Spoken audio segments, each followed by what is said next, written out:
All right, so for the install for these Roadmaster active suspension, basically that's one of them.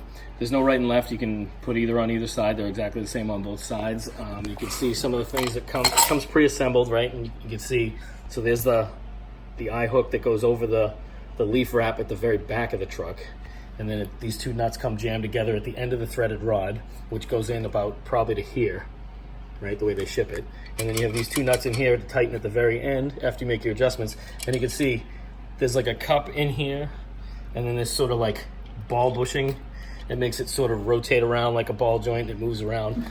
And then this over here, it turns and it can oscillate, and it moves up and down as well. Like you can see that, you know. So it moves fully functional, like separately through here at you know, whatever angle your leaf springs put it at. But what it does is it makes them stronger by pulling. So it pulls on the eye and it pulls on the leaf pack right above the axle to make sure that the leaf springs stay bowed and they don't go flat. And that's basically how it adds strength. It also does the same thing as a sway bar because it doesn't let your body, it's basically resisting body roll because it's pushing on that, it's pulling on that leaf pack and pulling on the eye section that's connected to the frame. And basically, they say it works like a traction bar as well, and a trailer sway bar, and all these other things, and the leaf spring helpers, because again, that's its main function, is strengthening the leaf springs. So it's not going to raise your truck because, well, it'll probably raise a truck that has fatigued leaf springs that it's already sitting low anyway. That's the only condition I think that this thing would actually raise your truck any. Otherwise, if you've got brand new leaf springs that are where they're supposed to be, it should be exactly the same height when you're done as it was. You know, negligible. It might be like a half-inch higher because it's also handling the weight of your truck better. So that's pretty much it. And I'll do my install video in a sec.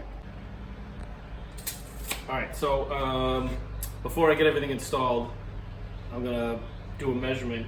So this is unloaded. I can't really do a loaded one because I can't get my ATV in the back of this truck. It's shorter than my old one. But some guys have said that these actually raise the back end of the truck, and I don't think so. It didn't raise it on my Tundra, and I don't think it's going to do it on this. They're just not made that way. They sit on top of the suspension, and they're not in between anything. So they're not a spacer, and they don't change anything. All they do is strengthen the leaf springs.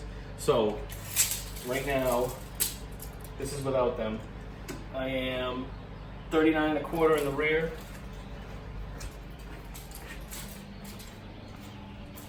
And 36 3/8 in the front, and it's the same on the other sides. So I'll update that once these are on, and I do another measurement. All right, so I am going to install the Roadmaster active suspension springs on my 2018 GMC Sierra All-Terrain. There's no other modifications on the back suspension other than I put in Bilstein 5100s about a couple weeks ago or whatever. So I got to get the truck up on these jack stands and take the wheels off, get ready to lower the suspension so that the truck is up and the suspension's hanging free, and then I'll be back. Okay, so she's up on the jack stands, and they tell you to put the jack stands at the front eye where the leaf springs mount to the truck, because that's the best structural place to get it up so you can let the suspension hang.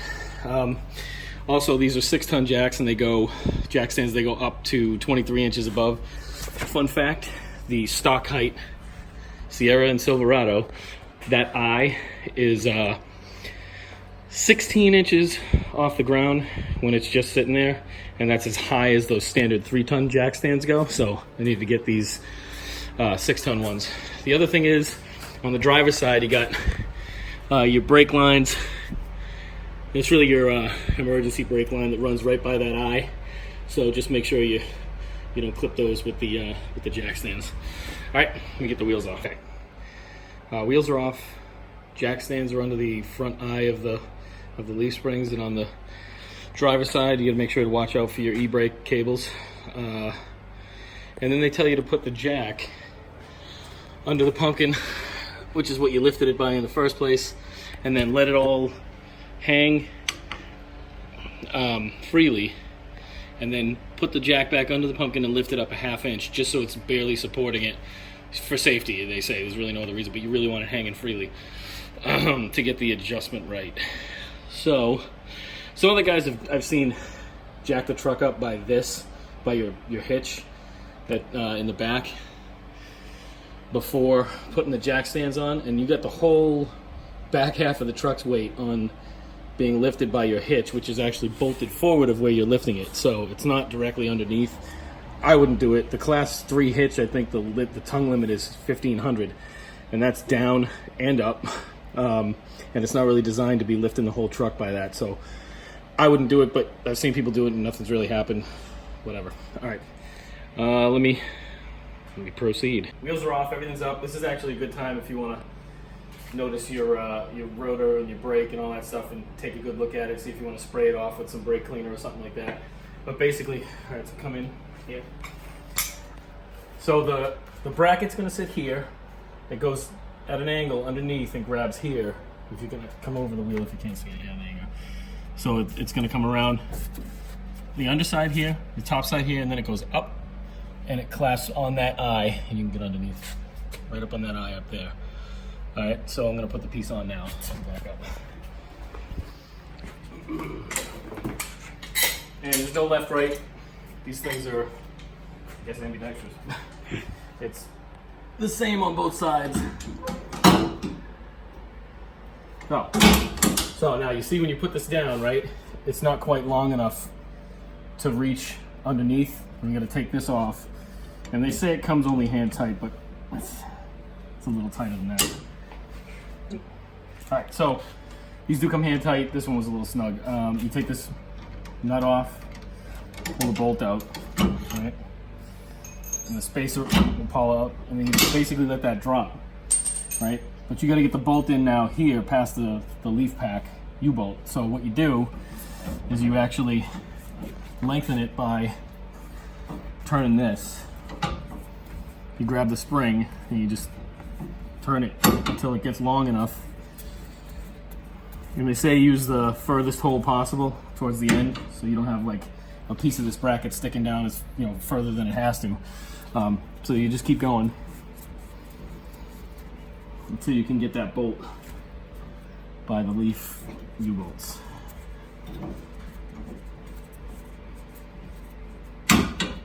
Alright, so see now the bracket drops down below that. You should just put the spacer back in. And the spacer will tell you whether you've gone far enough too, because it'll fit in there or it won't.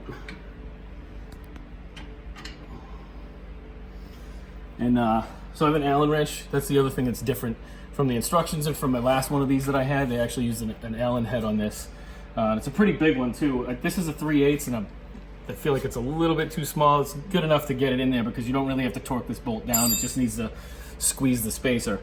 But anyway, so I'm putting that through on this side, or maybe I'm not. I can't get the bolt in because it's pretty long, so I guess I am going to do it the other way. And then just put the nut back on. All right, so leave that snug for now. So.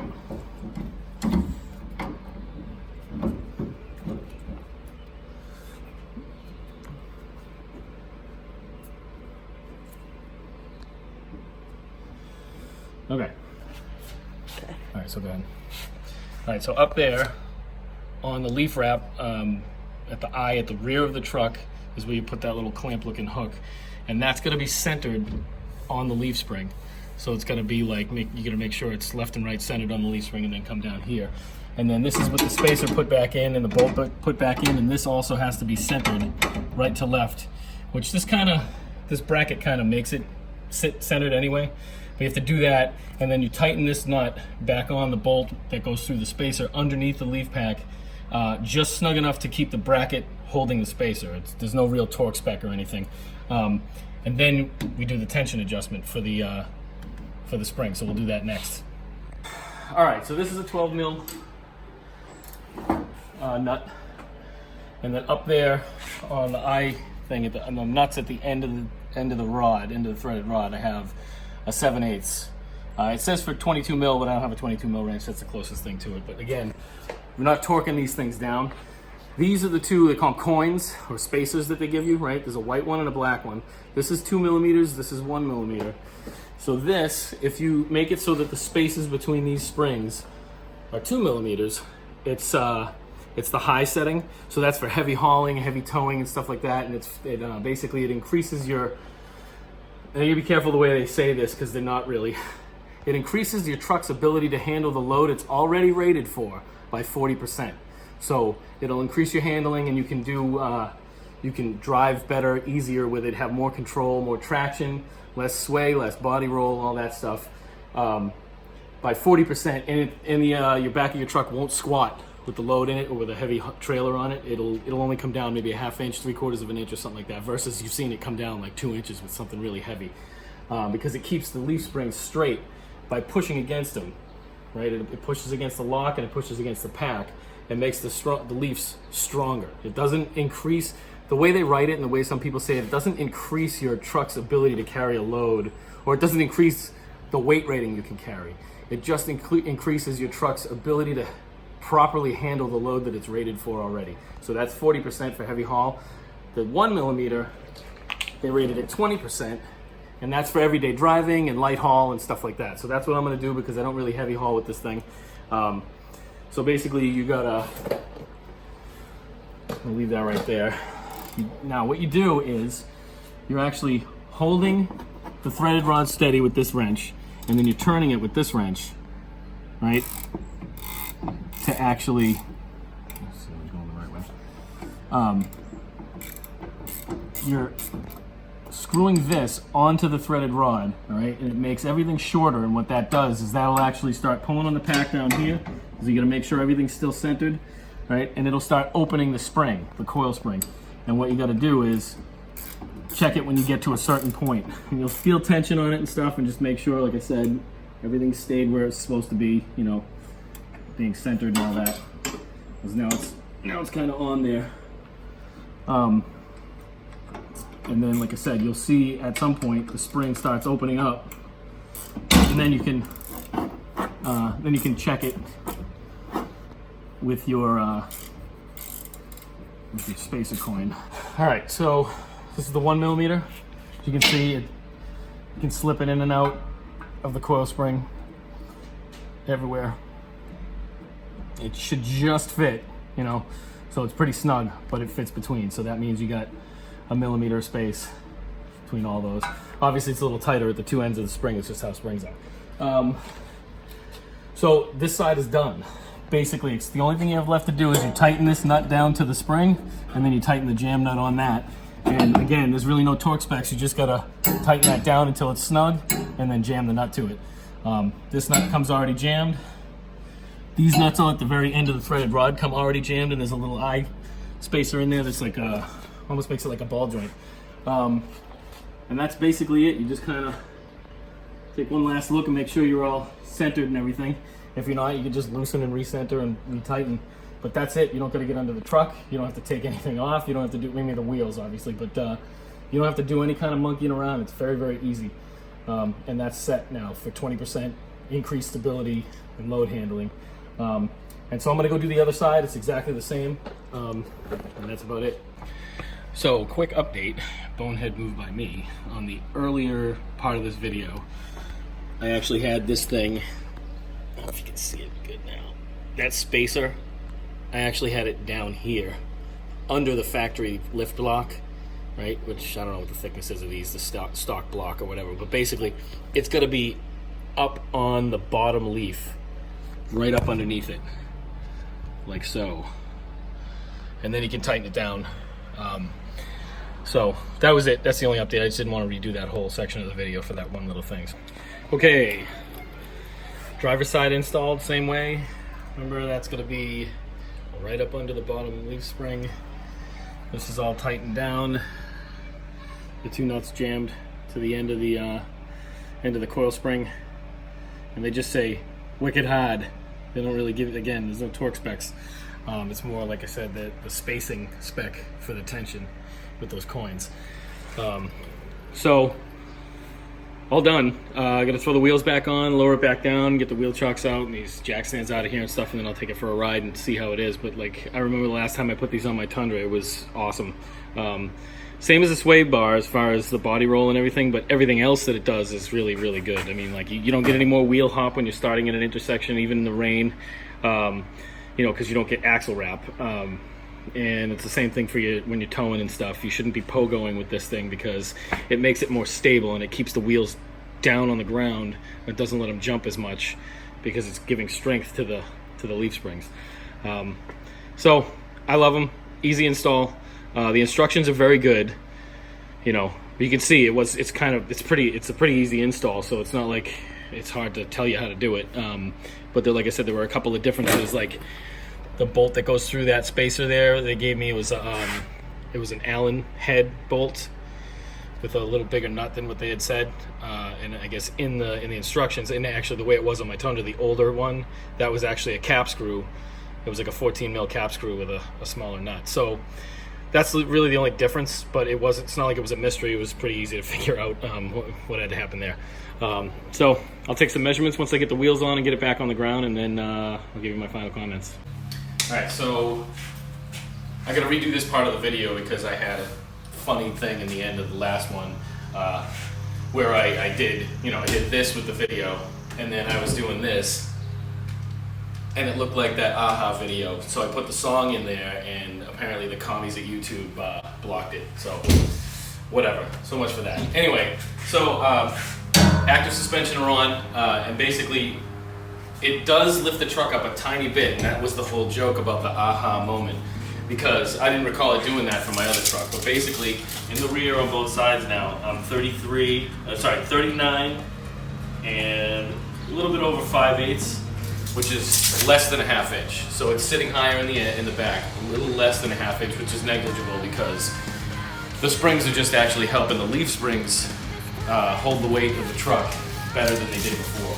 So it's not a lift, it's just not sagging as much. And then 36 3/8 in the front, just like last time, that doesn't move. And the reason I show the front measurement is because when you're hauling or when you're towing something heavy and the back squats, what that does to the front of your truck is it changes the angle, and your headlights are looking up now. There's less pressure on the front wheels, so your traction and your steering isn't as good. And what this does is prevent the squat, so it prevents lifting of the front wheels and ruining your traction, whatever. So that's my video. Hopefully you guys get something out of it. All right, thanks.